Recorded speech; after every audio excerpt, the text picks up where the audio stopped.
आपका स्वागत है ब्लडी मून चैनल पर। अगर आपको इस तरह का कंटेंट पसंद है तो हमारे चैनल को प्लीज़ सब्सक्राइब कीजिए। अभी हमारा चैनल नया है, प्लीज़ हमें आपके सपोर्ट की ज़रूरत है। प्लीज़ हमारे चैनल को शेयर कीजिए और सब्सक्राइब कीजिए। हम आपके हमेशा आभारी रहेंगे अगर आप हमारे चैनल को ऐसे ही सपोर्ट करते रहोगे तो। आज मैं आपको मुंबई में रहने वाले शिंदे की कहानी सुनाना चाहता हूँ, जो टैक्सी ड्राइविंग का काम किया करता था। अपने घर में कमाने वाला वो एक लौता ही था। शिंदे की ईश्वर पे काफ़ी ज़्यादा श्रद्धा थी और वो गणेश जी को बहुत ज़्यादा माना करता था। जब भी गणेश चतुर्थी होती थी तो वो अपने घर जाया करता था। ऐसे ही गणेश चतुर्थी आई तो वो अपने घर जाने के लिए तैयार हो गया।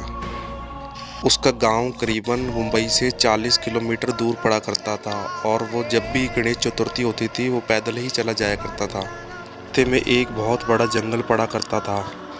वैसे तो वो हमेशा जल्दी निकल जाया करता था और टाइम से ही उस जंगल को पार कर लिया करता था।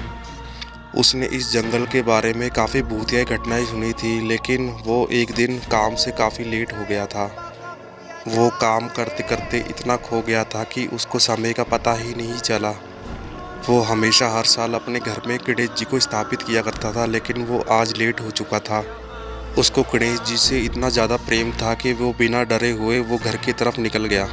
थोड़ी थोड़ी रोशनी में उसका हंसी खुशी रास्ता निकलता रहा, लेकिन थोड़ी ही देर बाद जंगल में रोशनी कम होने लगी और थोड़ी ही देर में अंधेरा हो गया। जंगल में अंधेरा इतना ज़्यादा था कि उसको कुछ भी दिखाई नहीं दे रहा था।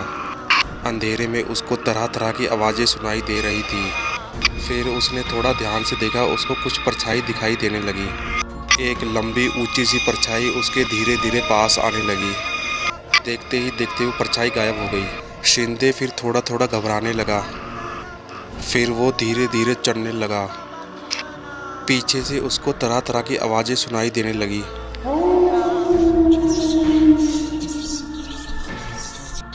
शिंदे ये आवाज़ें सुन के थोड़ा सा घबरा गया।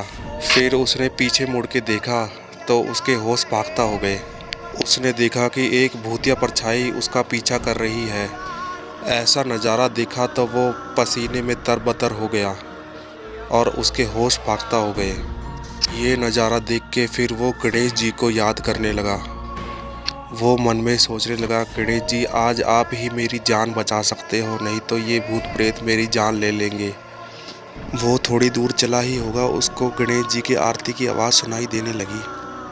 उसने देखा कि गणेश जी की मूर्ति बहुत सारे लोग उठा के ले जा रहे हैं और की आरती गाते हुए जा रहे हैं। उसने पीछे मुड़ के देखा तो वो भूतिया परछाई गायब हो चुकी थी। शिंदे उस गणेश जी की मूर्ति के साथ और उन लोगों के साथ चलने लगा। फिर उनके साथ चलते चलते वो अपने गांव पहुंच गया। गांव पहुंच के उसने फिर पीछे मुड़ के देखा तो वो मूर्ति और वो लोग गायब हो चुके थे। फिर ये सारी घटना उसने अपने घर वालों को बताई। फिर घर वालों ने बोला कि तुमको साक्षात गणेश जी ने दर्शन दिए हैं। फिर शिंदे का विश्वास गणेश जी पे और ज़्यादा अटल हो गया।